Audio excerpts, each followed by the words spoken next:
Lahat tanggapan ni Ronte kapag video.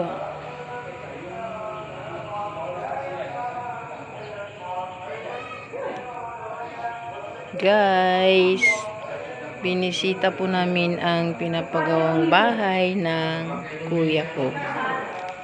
At ang hipag ko ito po. Ito po yung mga kwarto. Hindi pa po tapos. Yan. Pero mga 70% na po ang natapos. Ayan, may mga light na po. May kisame, pero di pa po napipinturahan ng kanilang mga kisame. So,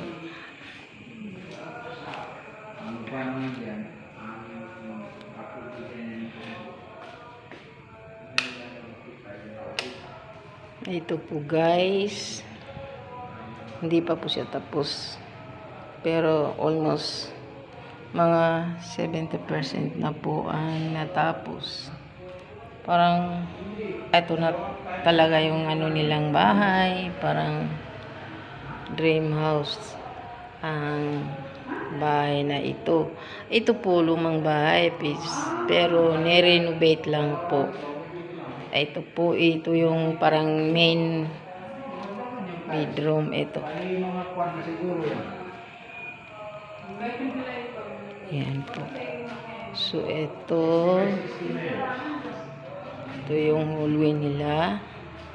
2 kwarto. Malalaki po yung kwarto.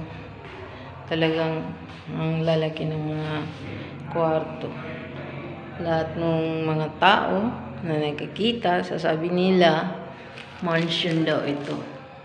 Pero hindi man masasabi na mansion. Kaya lang sa panahon ngayon, yung mga ganitong klaseng bahay ay hindi po basta-basta ang makakapagtayo ng mga ganitong klaseng bahay. Yung mga CR po, ito hindi pa po tapos.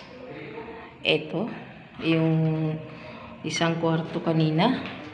Pero yung 2 kwarto, isa lang ang CR nila.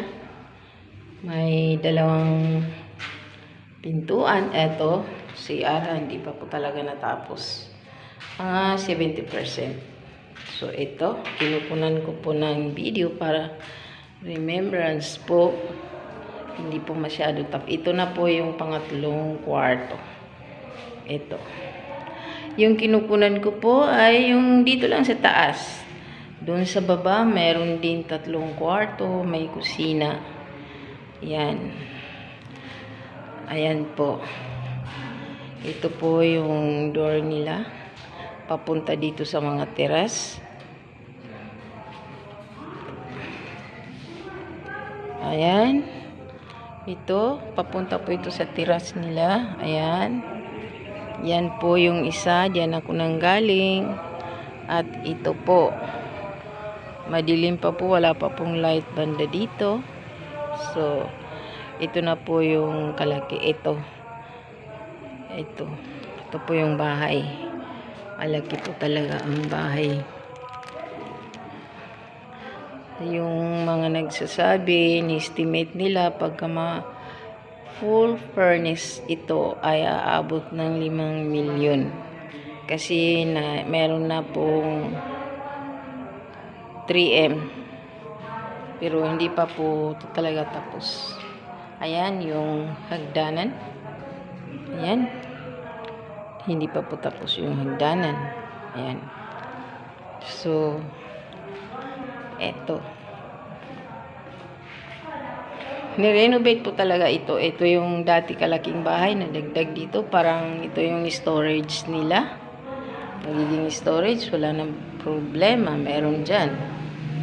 So, ayan po. Meron pong salamin dyan. Para daw kung dyan ka sa labas ay kung dyan banda ang araw ay maliwanag din.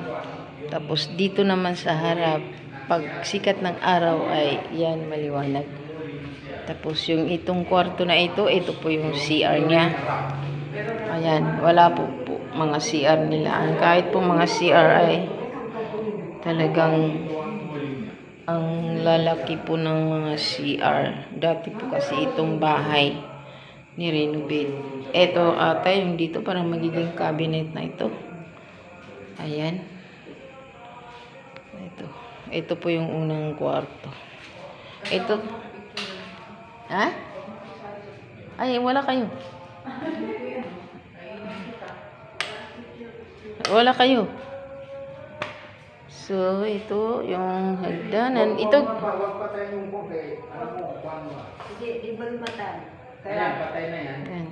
Ginagawa ko lang ito na parang remembrance. Ayan. Pababa na po ako sa hagdanan na hindi pa po tapos. So, ito po. Ako po bilang kapatid, pray ko lang po na haba pa ang aming mga buhay. Ito na po yung hagdanan. Ito po yung hagdanan. Basta mga 70% na po ang natapos. Ito. Ito po sa baba. Ito na po yung sa baba. Tapos na yung mga kesame, hindi lang napinturahan. Ito po. Ito yung kwarto ng auntie ko. Silang dalawa. Ito. Ito naman po yung CR. Mga CR talaga hindi pa natapos. Ito. Ayan. Mga kesame, tapos na. Hindi lang napinturahan.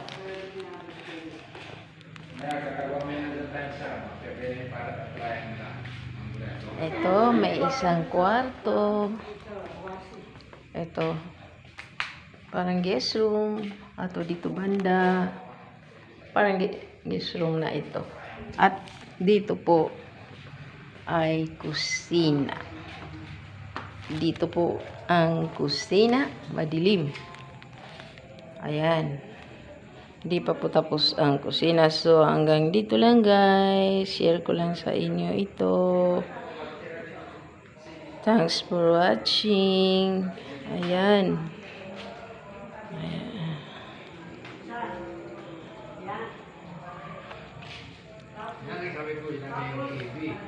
Ayan. Madilim pa po dito. Ayan. So, bye-bye. Thanks for watching.